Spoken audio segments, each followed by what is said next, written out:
Yeah. Yo, thank you for tuning in to a movie review. This is something new. Myself, Sirr. Kenda. Hey, we're here to talk about Mind of a Killer, story of Aaron Hernandez, Netflix special. Sure, it's been the topic of conversation around the world. But we wanted to do a quick movie review. Kenda and I actually had a conversation about the movie and kind of want to share our views on it independently. To those of you who don't know, this is like in the format of a kind of a documentary / expose. I had to say expose because it exposed a lot. It exposed some stuff. It exposed some stuff, but it follows the life of the famous football player Aaron Hernandez and the process of what led and surrounded his passing and his lifestyle beforehand. And I use the term lifestyle purposely. The first thing I want to talk about with this movie was the pacing of it. It pretty much went the route at first I was expecting, of just kind of highlighting the events of him being convicted of a murder. Yes. Of his friend at the time. What was his name? Odie. Oh yeah. So Odin or Odie? Odin. Yeah. Odin. So it didn't make sense to me when I remember being at school when this happened and hearing this story, and I was like, really? Because I remember the story vaguely. I don't remember much of it, but I was like, nah. I didn't know it had this much layer to it. Yes. Because when you think of the Patriots, then they was the team. Right. So, and Aaron, that boy could ball. Right. And so, seeing this behind it, I always thought I was one of them people that was like, man, this is some craziness. When you hang with bad people, of course, you get caught up in some stupidity. He'll beat this. No. What were your thoughts on because this was a 3-parter. It was broken up into like different phases of the story. What was your take on it? I mean, it definitely threw me for a loop all throughout these 3 parts. I can't say as far as to finding out his early childhood and things that went on, like his dad passing, and when his dad passed, seemed like that's when he took a turn for the worse. Yeah. So seeing all that, knowing he played football even in high school, and I think basketball too. But just seeing it unfold, I was more so kind of like disturbed in a sense. Right. Because it's almost like I didn't expect none of that. It threw me for a loop. It's like a movie that you think, oh my God, when it's gonna end? Right. And as much as you think you know what's gonna happen, you really don't know what's gonna happen. So it kept you on the edge of your seat. I can say that, but my mind was kind of really disturbed, to say the least, because I'm thinking to myself, how can somebody kill somebody and still be able to play in the NFL, still be able to ball out of control like he was, and have no conscience of the fact of what he's done? Right. And I'm like, that's kind of psychotic, to say the least. Right. And the thing that kind of disturbed me as well, like during this whole process, his facial expressions was like blank. He didn't show like any remorse, no emotion, not even any nervousness. Just like, it was just whatever. I'm here for what?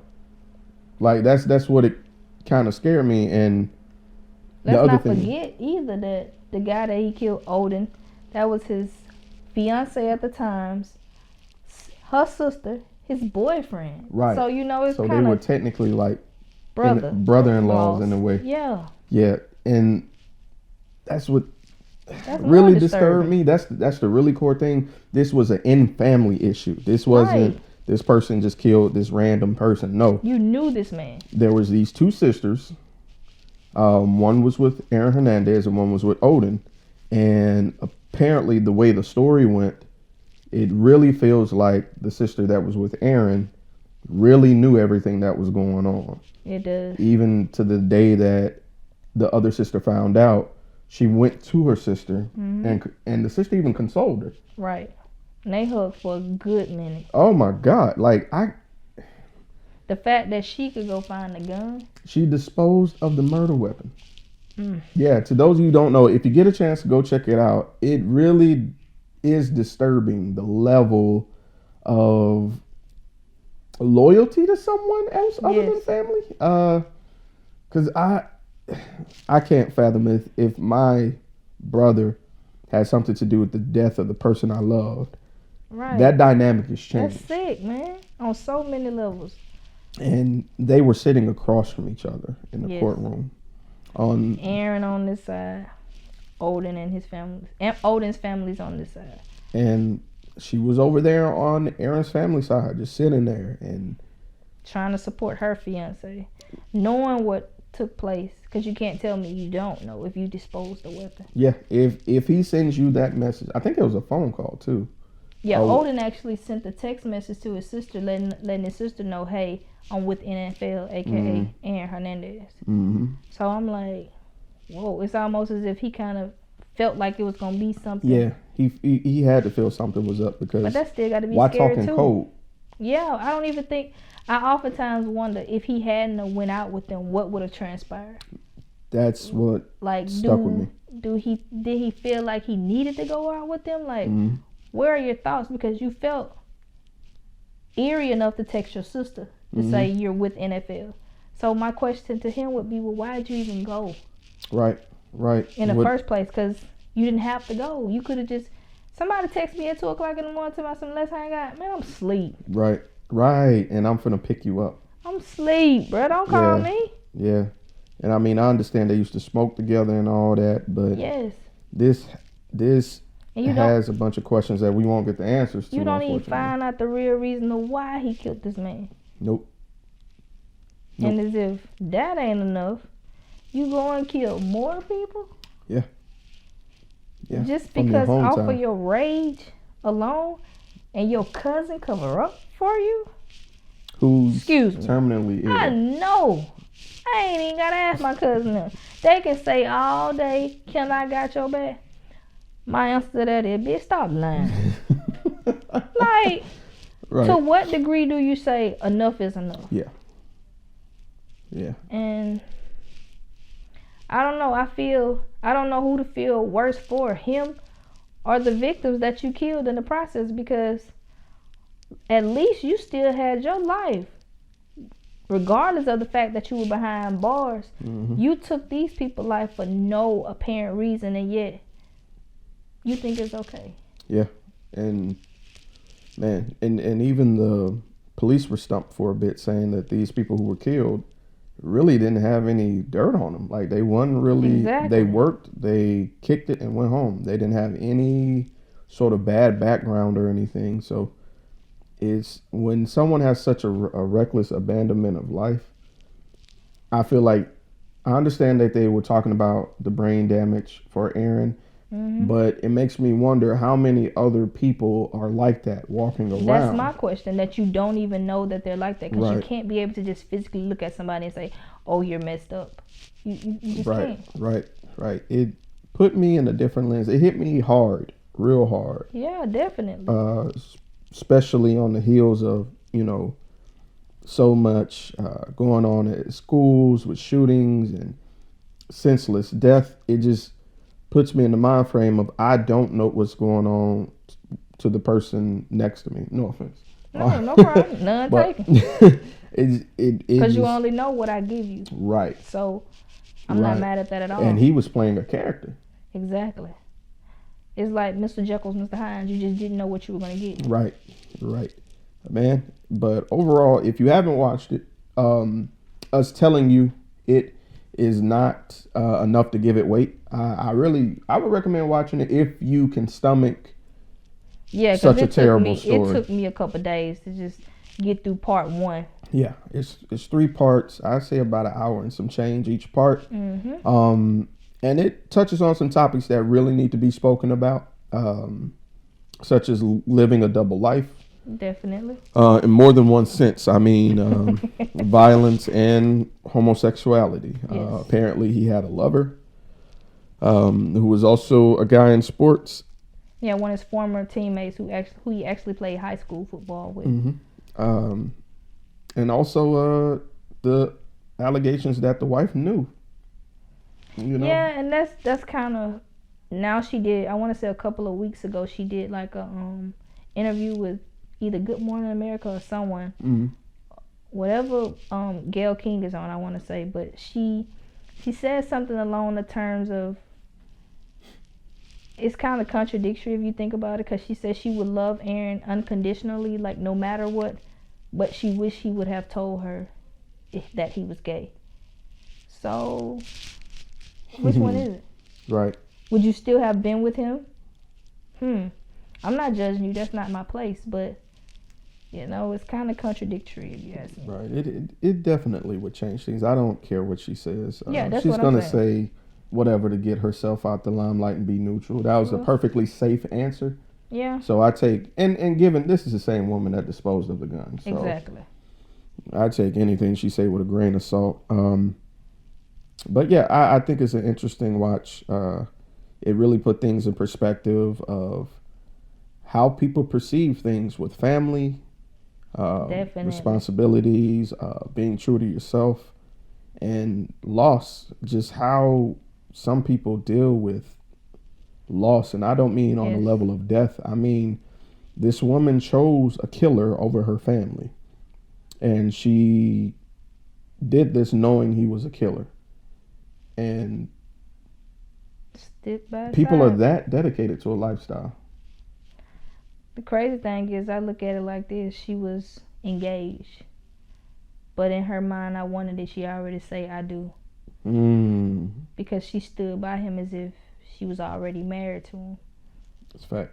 So, you know, I can honestly say he did get a ride or die chick, because me can't do it.